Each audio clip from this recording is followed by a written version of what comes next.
Hello namaste welcome back to my YouTube channel వేసీ paradise. I am Gajavalli Sai Sahiti. ఈరోజు special కాకరకాయ fry. ఎంత తిన్నా కూడా ఇంకా తినాలి అనిపించే ఈ ఫ్రై రెసిపీ చూసేద్దాం రండి. Let's begin the recipe process. కాకరకాయలు చూడటానికి కాకరకాయ కంటే చాలా చిన్నగా గరుగ్గా ఉంటాయి. కాకరకాయల్లో ఉండే చేదు తత్వం వల్ల చాలామంది అవాయిడ్ చేస్తూ ఉంటారు.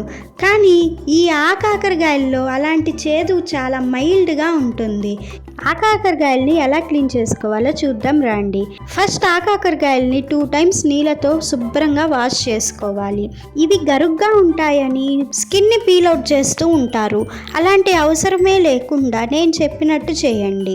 2 times వాష్ చేసుకున్న తర్వాత మరొకసారి నీళ్ళను తీసుకొని అందులో కొంచెం ఉప్పు పసుపు వేసి బాగా పట్టించి 5 minutes నీళ్ళల్లో వదిలేయండి.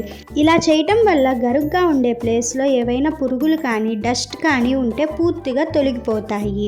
వీటిని ఒక్కొక్క ప్లేస్లో ఒక్కొక్క విధంగా పిలుస్తూ ఉంటారు. కొన్ని ప్లేసెస్లో ముళ్ళ కాకరకాయ, అడవి కాకరకాయ అంటారు. మరి మీరు వీటిని ఏమని పిలుస్తారు?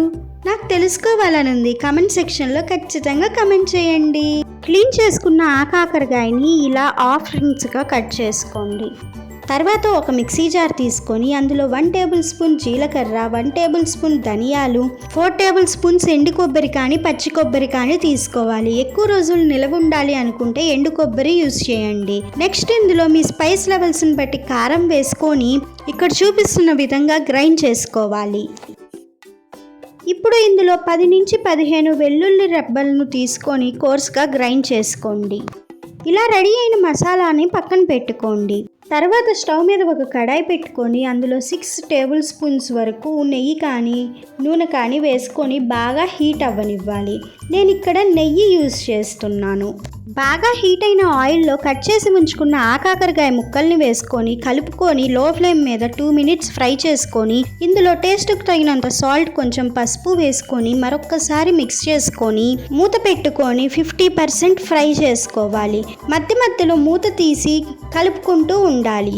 ఫ్రై చేసుకునేటప్పుడు మంటని లో టు మీడియం ఫ్లేమ్ మీదకి అడ్జస్ట్ చేసుకుంటూ ఉంటే సరిపోతుంది. కాకరకాయలు ఫ్రై అవ్వడానికి కొంచెం టైం పడుతుంది. కానీ ఒక్కసారి టేస్ట్ చూసారంటే మళ్ళీ చేసుకొని తినాలి అనుకుంటారు. కాకరకాయలు 50% ఫ్రై అయిన తర్వాత ముక్కల్ని కొంచెం పక్కకని ఇలా కరివేపాకు వేసుకొని ఫ్రై చేసుకోండి. ఈ స్టేజ్లో కరివేపాకు యాడ్ చేయటం వల్ల కాకరకాయలు కరివేపాకు ఫ్లేవర్ని బాగా అబ్సార్బ్ చేసుకుంటాయి. అలాగే కరివేపాకు ఎక్కువ ఫ్రై అవ్వకుండా ఉంటాయి. మళ్ళీ మూత పెడుతూ తీస్తూ మధ్యలో మిక్స్ చేసుకుంటూ కాకరకాయ పూర్తిగా ఫ్రై అయ్యేంత వరకు వెయిట్ చేయాలి. మీకు ఇష్టం ఉంటే కాకరకాయలు ఇలా సాఫ్ట్గా 90% ఫ్రై అయిన తర్వాత కూడా మీరు మసాలాని యాడ్ చేసుకోవచ్చు. కాకపోతే ఎక్కువ రోజులు నిలవ ఉండదు.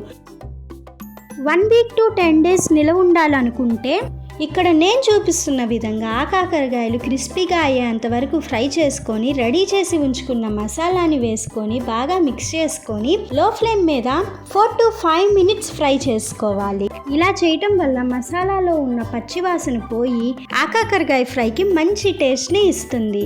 ఈ మసాలా ప్లేస్లో మీరు నార్మల్ ఉప్పు కారమైనా యూజ్ చేసుకోవచ్చు. బట్ దీనికి వచ్చినంత టేస్ట్ అయితే దానికి రాదు. ఇలా రెడీ అయిన కాకరకాయ ఫ్రైని వేడి అన్నంలో తిని చూసారంటే ఆహా టేస్ట్ ఇంత బాగుందేంటి, మళ్ళీ కాకరకాయల సీజన్ ఎప్పుడు వస్తుంది అని వెయిట్ చేస్తారు. నేను చెప్పేది నిజమండి. ఈ కాకరకాయ ఫ్రై కోసం నేను ప్రతి ఇయర్ కాకరకాయ సీజన్ కోసం వెయిట్ చేస్తూ ఉంటాను. మీరు కూడా ఇలా వెయిట్ చేసి చేసుకునే రెసిపీస్ ఏమైనా ఉంటే కామెంట్ బాక్స్లో కామెంట్ చేయండి. ఖచ్చితంగా చేసి చూపిస్తాను.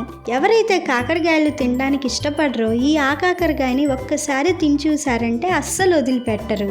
Stay tuned for more interesting recipes. Please do watch, like, share, comment and subscribe to my YouTube channel. Thank you for watching. Bye.